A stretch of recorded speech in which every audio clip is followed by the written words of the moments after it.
नहमदुहु व नुसल्ली अला रसूलिल करीम आऊज़ु बिल्लाहि समीउल अलीम मिनश शैतानिर रजीम बिस्मिल्लाहिर रहमानिर रहीम.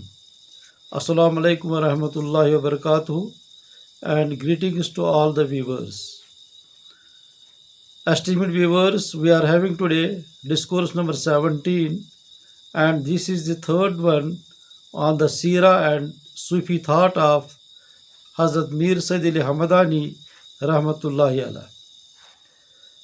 Esteemed viewers, in the previous discourse we reached to this level of understanding that the main cause behind Shah Hamadan rahmatullahi alayh's sojourn to Kashmir was not any threat from Taimur but the compliance to the divine command.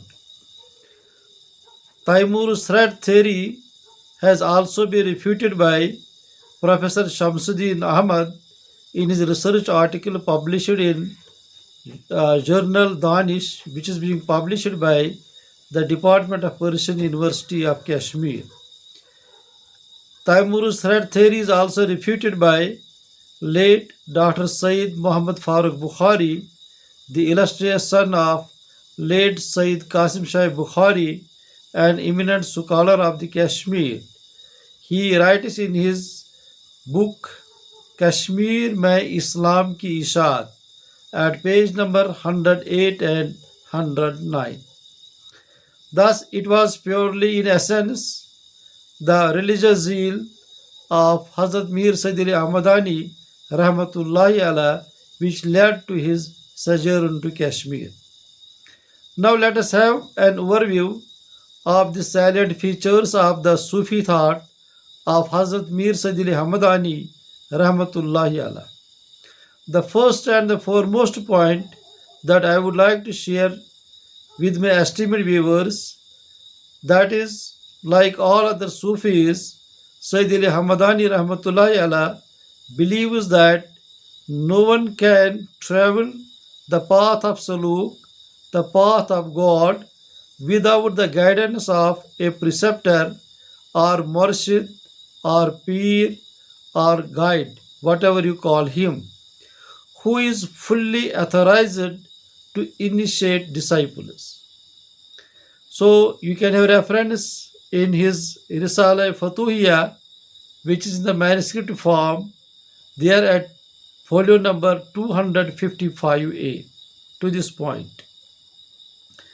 Now we find that even great scholars like Abu Hamid al-Ghazali, so he also is of the same opinion in his Kimya-i Saadat, reference to page 268.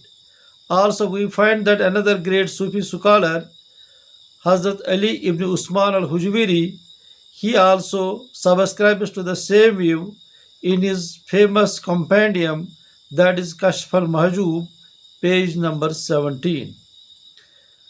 Now another point that I would like to share with you from the Sufi thought of Mir Sayyid Hamadani rahmatullahi alayh, he says that the simple acquisition of knowledge is no avail. So here I have reference to his Risale Darwishiya, folio number 249b. The next point that I would like to share with you, that is, we find that Hamadani rahmatullahi alayh asserts that religious and spiritual guidance is a very specialized subject, and without a perfect and experienced person, no one can transcend the bondage and darkness of desires. Another point which he makes, he says that the essential realities of all devotion are only known to the prophets, for whom he also uses the term that they are the physicians of the faith. Then the saints, that is the holy ones of the tariqah or Sufi path, and the ulama, that is religious scholars, who according to Sayyid Hamadani rahmatullahi alayh know the remedies of the sickness of heart. Here I have reference to his Risale Darwishiya, folio number 249b. Sayyid Hamadani rahmatullahi alayh advises that teachers for the acquisition of religious knowledge should be selected with great care, as he says that there is no dearth of such so-called religious scholars who ignore the divine commandments and do not care for the important points of the divine knowledge, and thus they misguide the people. Again, here I have reference to his Risale Darwishiya, folio number 251A and B. Now, while elaborating his discussion on the degrees of Ma'rifah or Gnosis, the Sayyid Rahmatullahi Allah maintains that the lowest degree of Ma'rifah or Gnosis is possessed by the common believers who acknowledge that God is unique in His Zat and in His attributes, and that everything in the world is the handiwork of God. You can have reference here to his another Risala Sharih Mushkil Hal, folio number 269A. Then he goes on and elaborates his views on the Ma'rifah. So Sayyid Rahmatullahi Allah opines that the higher degree of Ma'rifah or Gnosis is possessed by the ulama, whom he calls the ulama-i rusum, that is the traditional scholars, who attempt to prove the existence of God on the basis of their knowledge and wisdom. This he terms as Ma'rifah istidlali, that is the Gnosis based on reason.